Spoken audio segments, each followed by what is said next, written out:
What happens when one of Hollywood's most adored comedians walks into what should have been a harmless interview, only to find himself walking straight into an ambush? Before we dive into this incredible story, make sure you hit that subscribe button and let me know in the comments what you think really caused Adam Sandler to completely lose it on live television. What started as a typical morning on The View quickly spiraled into one of the most shocking confrontations daytime television has ever seen. Viewers couldn't look away, and by the end, no one in that studio would ever forget what unfolded. The tension was thick before the cameras even started rolling. The air carried that quiet, uneasy buzz, the kind that hints something is about to explode. Adam Sandler, Hollywood's favorite funny man, had come in to promote his latest project, a deeply emotional drama that critics had already started to praise. It was supposed to be a celebration, a chance to show a different side of himself. He smiled as he took his seat, his signature warmth filling the room. But sitting across from him, Joy Behar's eyes gleamed with something else entirely. Not curiosity, but calculation. "So, Adam," she began, her tone sharp enough to slice through the air, "I have to ask, what's with this sudden jump into serious acting? Are you finally admitting your comedy career's run out of gas?" The audience laughed nervously. The words hung in the air like a dagger, pointed and deliberate. Sandler's smile faltered just for a second, barely noticeable, before he recovered. "Well, Joy, I wouldn't call it sudden," he said calmly. "I've been exploring dramatic roles for a while now. I just love telling different kinds of stories." But Joy wasn't done. She leaned forward, eyes glittering with challenge. "Let's be honest," she interrupted. "Your last few comedies were torn apart by critics. Total box office flops. Are you just trying to save what's left of your reputation?" A ripple of discomfort passed through the studio. Whoopi Goldberg shot Joy a look that practically said enough, but Joy pressed on, relentless. Sandler kept his composure, though the tension was visible in the tightness of his jaw. "I think my fans would disagree with that," he replied evenly. "My movies connect with people, and that's what matters most to me." "Connect with people?" Joy scoffed, her voice rising. "You mean connect with 12-year-olds who think fart jokes are comedy gold? When was the last time you made something intelligent, Adam?" A murmur swept through the audience. This wasn't playful banter, it was personal. Sandler exhaled slowly. "Joy, I'm not sure why you're coming at me like this. I'm here to talk about my new film. It's about family, loss, real emotion. I thought we could discuss that." "Oh, we can discuss it," Joy said, her smile tight and cold. "But let's, be honest here. Your so-called dramatic performances are just your usual act, minus the cheap laughs. You're not fooling anyone." The room froze. You could practically hear the camera lenses humming. Sandler's publicist off-camera shifted uncomfortably, but he held up a hand, a quiet signal. "Don't interfere." "You know what, Joy?" he said, his voice still calm but laced with steel. "I've been doing this for 3 decades. I've made movies that have made people laugh, cry, and feel less alone. I've worked with some of the best in the business. If you want to tear me down on live TV, that's your call. But I'm not going to sit here and let you insult my fans or my work." Joy laughed, a sharp, bitter sound. "Personal reasons? Please, this isn't personal. I'm just calling out mediocrity when I see it. You've been recycling the same childish humor for decades, while real artists struggle to be seen." Sandler raised an eyebrow. "Real artists? So comedy doesn't count? Bringing joy to people isn't art now?" His tone grew stronger. "The movies I make employ hundreds of people. They give families something to laugh about. They make the world lighter, even for a couple of hours. If that's not valuable, I don't know what is." Joy rolled her eyes. "Spare me the noble speech. You're not saving the world with slapstick." That's when Sandler leaned forward, his expression hardening. "You want to talk about risks? Every time I step in front of a camera, that's a risk. Every time I put my heart into something knowing people like you will tear it apart, that's a risk. And the biggest one of all? Sitting across from someone who's supposed to be a professional and realizing they've come here just to attack you." The studio fell into stunned silence. Cameras kept rolling, capturing every second of the implosion. Joy's lips curved into a cold smile. A vendetta? Or maybe someone's just finally telling the truth about Hollywood's golden boy who refuses to grow up. That was the moment everything shifted. Sandler leaned forward, his voice calm but cutting. You know what, Joy? I've been patient. I've tried to stay respectful. But you clearly came here with an agenda, so let me ask you something. What exactly have you contributed to entertainment? What joy have you brought to people's lives? Joy's face flushed crimson. Excuse me? I've been a respected broadcaster for decades. I've won awards. I've held people accountable. And yet, Sandler countered, his voice rising with conviction, you use your platform to tear down people who actually create something. You talk about the easy road. What's easier than sitting behind a desk throwing stones at people who dare to make something from nothing? The other hosts sat frozen. Sonny Hostin tried to jump in. Maybe we should take a break. But Sandler cut in sharply. No. Let's finish this. Joy started it. Let's finish it. He straightened in his chair, eyes locked on hers. You want to talk about challenge? Here's what's challenging. Staying calm while someone uses your career as target practice, trying to maintain dignity while being ambushed by someone hiding behind a desk. Joy slammed her palm on the table. Your life's work is making the same movie over and over with your buddies and cashing checks. That's not art. That's a scam. The audience gasped. A wave of shock rippled through the studio. Sandler rose from his seat, his voice trembling with disbelief. A scam? Lady, I never promised more than entertainment. People come to my movies to laugh and to feel good, and they get exactly that. Can you say the same about this show? Do people tune in expecting honesty, or to watch you tear someone apart? Joy jumped up too, matching his energy. People tune in expecting truth. They want someone to ask the questions no one else dares. Tough questions? Sandler laughed, but there was no humor left in it. You call this journalism? This isn't journalism, Joy. It's a hit job, and everyone watching knows it. The tension was electric. Even the camera operators didn't know where to aim. The hosts sat frozen, caught between disbelief and fear. Whoopi finally tried to mediate. Okay, both of you need to take a breath. This is going too far. But Joy wasn't done. What's going too far is pretending mediocrity deserves applause just because it makes money. What's going too far is giving platforms to people who contribute nothing meaningful. Sandler's eyes burned. Nothing meaningful? You want to know what's meaningful? Last month I got a letter from a mom. Her son has autism. She said my movies are the only thing that makes him laugh. That's meaning, Joy. That's impact. That letter is worth more than every insult you've ever thrown. Joy sneered. Please, one touching letter doesn't erase years of lowbrow nonsense. Lowbrow nonsense?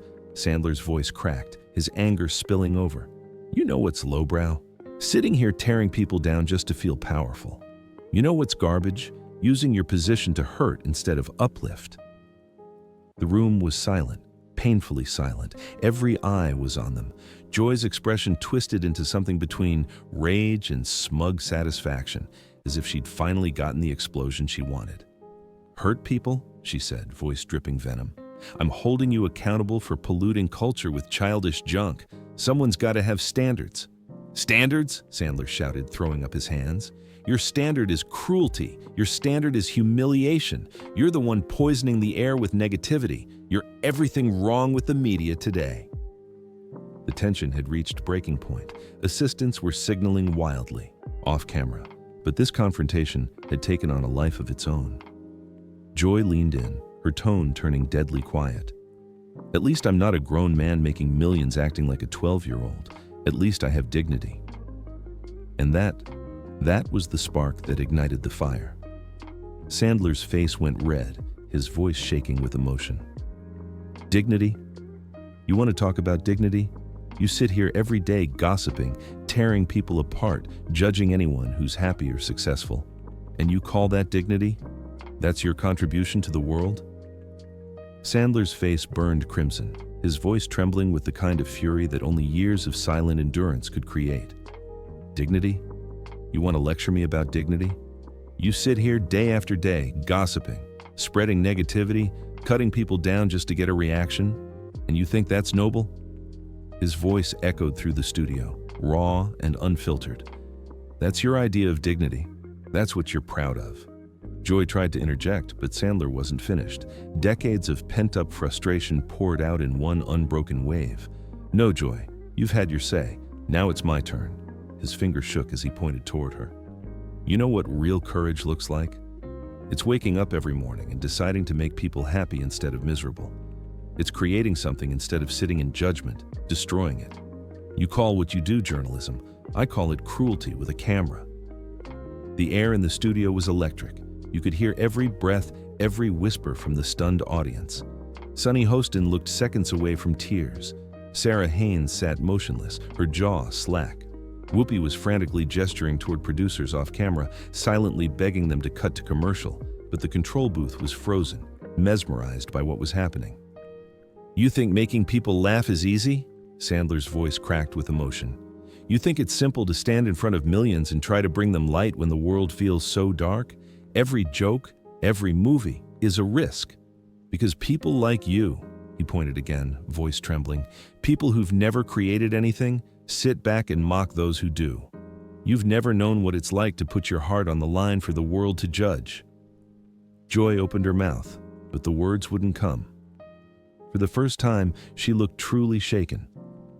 Adam, I think you're overreacting. Overreacting? His laugh was sharp, hollow, filled with disbelief. You've spent the last 20 minutes trying to destroy my reputation on live TV, and I'm overreacting? He stepped closer, eyes blazing. You want to see overreacting? Watch this. He reached into his jacket and pulled out his phone. The crowd leaned forward, breathless. His hands were trembling slightly as he scrolled. You want to hear from real people, Joy? The people who actually matter? Adam, this isn't necessary, Joy began, but he cut her off. Oh, it's absolutely necessary. His voice thundered now, resonating through the studio like a storm. You sit here, acting like my work doesn't matter. Let me show you just how wrong you are. He read from his phone, voice quivering but steady. Here's one from Jennifer in Ohio. She says, your movies helped me through my divorce. They made me laugh when I didn't think I'd ever smile again. The room went silent. You could feel the shift in energy, the anger melting into something raw, deeper. Sandler continued, his voice breaking slightly. And here's one from Michael in Texas. He watches my movies with his dad. His father has dementia, and he says they're the only thing that still makes the old man laugh. Still think that's meaningless, Joy? The audience began to murmur, some wiping tears from their eyes.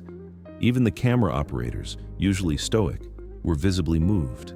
Joy stood frozen, her earlier smugness evaporating. But Sandler wasn't done. His voice grew stronger with every word. Here's one more. Sarah in Michigan, single mom, works 2 jobs. She says, your movies are how I unwind after 14-hour days. They remind me that it's okay to laugh, that laughter isn't childish, it's necessary. His voice softened, but it was laced with power. You hear that, Joy? Necessary. The entire studio was silent now, hanging on his every syllable. He looked up from his phone, his expression fierce but sincere. You sit in that chair and make 6 figures telling people what they should or shouldn't like. But out there, in the real world, people are hurting, they're tired, they're scared, and sometimes all they need is a reason to smile. If my movies, the ones you call garbage, can give them that, then I'm proud of every single one. Joy finally managed to speak, her voice smaller now. I'm not saying people shouldn't enjoy entertainment, Adam. I'm saying artists should push themselves, make something with substance. Sandler took a slow step closer to the desk, his eyes locked on hers. Substance? He repeated, voice low and firm. You want to talk about substance? Let me tell you what substance looks like. He took a deep breath. Substance is a child with cancer who forgets about his pain because he's laughing. Substance is a family sitting together, sharing joy instead of scrolling through their phones in silence. Substance is choosing positivity over cynicism every single day. He paused. The silence that followed was deafening. You know what lacks substance, Joy? This. He gestured around the studio. This interview. This need to tear people down just to feel powerful. That's what's empty. Someone in the audience sniffled, the quiet sound of someone crying. Even the crew, hardened by years in television, looked shaken. This wasn't just an honorary interview anymore. It was a reckoning. Joy tried one last time to regain control. "Look, Adam, maybe we just got off on the wrong foot." Sandler's laugh was short and disbelieving. "The wrong foot? Joy, you came in swinging. You weren't looking for a conversation. You came here loaded, ready to humiliate me. But you failed." He straightened, his voice calm now, but every word hit like a hammer. "Because at the end of the day, I know who I am. I know what I've given to people. And when I go home tonight, I'll sleep easy, knowing there are families out there laughing because of something I made." He turned, looking directly into the camera. His voice softened, filled with emotion. "And to anyone watching, anyone who's ever been told that their happiness doesn't matter or that what they love is stupid, don't let anyone take that from you. Life's already hard enough without letting people steal your joy." Then he turned back to Joy, his expression calm but final. "And Joy, I hope one day you find whatever it is you're looking for. Because this," he gestured between them, "this isn't it. Hurting people isn't it." And with that, Adam Sandler stood tall, gave a small nod to the stunned hosts, and walked off the set. The studio was silent, the only sound the faint hum of the cameras still rolling. Joy sat motionless, her face pale, eyes distant, caught between anger and something that looked dangerously close to regret. The director finally cut to commercial, but the damage was done. The internet would explode within minutes. The clip would go viral, dissected, replayed, analyzed from every angle.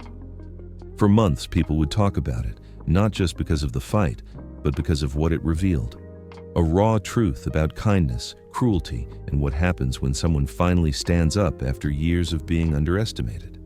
It was a moment that reminded everyone watching that behind every celebrity, behind every funny guy, there's a real person, one who can only take so much before they fight back. And that day, Adam Sandler fought back. Within hours, the footage of that shocking exchange between Adam Sandler and Joy Behar spread like wildfire across the internet. Social media platforms exploded with clips, memes, and debates. The hashtag #SandlerSpeaksOut began trending worldwide, and millions of people who hadn't even seen the full interview were already taking sides. Some viewers called it the most uncomfortable television moment of the decade. Others said it was the most honest thing they'd ever seen on live TV. But no matter where people stood, one thing was certain: Adam Sandler had left a mark that no one would soon forget. Clips of him reading those heartfelt fan messages flooded timelines, replayed over and over. People began sharing their own stories: single parents, soldiers overseas, patients in hospitals, all thanking him for giving them laughter when life had given them none. One tweet from a nurse in Seattle went viral. "Laughter heals too. Thank you, Adam, for reminding us that comedy matters." For once, Hollywood wasn't laughing at him. It was standing up for him. Actors, directors, and even critics who had once dismissed his work began to acknowledge something they hadn't before: that sincerity and heart can be just as powerful as any art house masterpiece. Meanwhile, the producers of The View went into crisis mode. The network scrambled to control the fallout, issuing a carefully worded statement about passionate discourse and creative differences. But viewers weren't buying it. They'd seen the truth unfold right in front of them: raw, emotional, unedited. Joy Behar stayed silent for 2 days. When she finally spoke, her tone was different, quieter, more careful. On the next episode, she addressed the incident briefly. "I may have gone too far," she admitted, her words clipped but telling. "I respect Adam Sandler as an artist, and I regret how that conversation unfolded." It wasn't exactly an apology, but the world noticed. As for Sandler, he didn't immediately respond. He kept his head down, promoting his film quietly without addressing the controversy. But his fans didn't need him to say anything. His silence spoke volumes. The man who had spent his life making people laugh had finally shown that laughter doesn't mean weakness, it means resilience. When the film eventually premiered, it shattered expectations, not just in ticket sales, but in emotion. Critics praised it as his most heartfelt performance yet, calling it the work of a man who finally let the world see his soul. And when Sandler accepted an award for his performance a few months later, he walked onto the stage to thunderous applause. He paused before speaking, his expression thoughtful. "You know," he said softly, "a while ago someone told me my work didn't mean anything, that it wasn't art. But every letter I've received, every story I've heard, that's art to me. Making people laugh is a gift I'll never take for granted." The audience stood, clapping until he had to wave them down.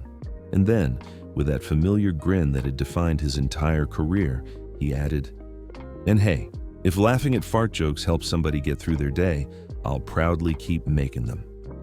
The crowd erupted with laughter and cheers. It was a moment of poetic justice, the comeback that wasn't born from spite, but from truth. Months later, journalists and critics were still dissecting that interview. Some called it the day daytime TV crossed the line. Others called it the day Adam Sandler reminded the world why kindness will always outlast cruelty. The viral clips continued to circulate, but something had shifted in the narrative. What had started as an attempt to humiliate him became a turning point, a symbol of authenticity in an industry that often rewards the opposite. Even Joy Behar, months later, was overheard at a charity gala telling a colleague, "He handled that better than I ever could have." By then, the public had already decided. Adam Sandler wasn't just a comedian anymore. He was a fighter, not with fists or insults, but with heart, honesty, and undeniable humanity. That interview became more than a viral moment. It became a story, one that people told when they needed courage, when they needed to remember that standing up for yourself doesn't mean yelling louder. It means speaking truth with conviction. In the end, the scandal faded, but the message didn't. It was a reminder that laughter, even the simplest kind, can be sacred. That joy matters. That kindness is not weakness. And maybe, just maybe, that the loudest critics will always fall silent when faced with genuine passion. Because when the cameras stop rolling and the lights go down, the only thing that truly endures is heart. So, what do you think? Was Adam Sandler justified, or did it go too far? Drop your thoughts below and hit that subscribe button for more stories that prove one simple truth. Sometimes the nicest people have the strongest voices.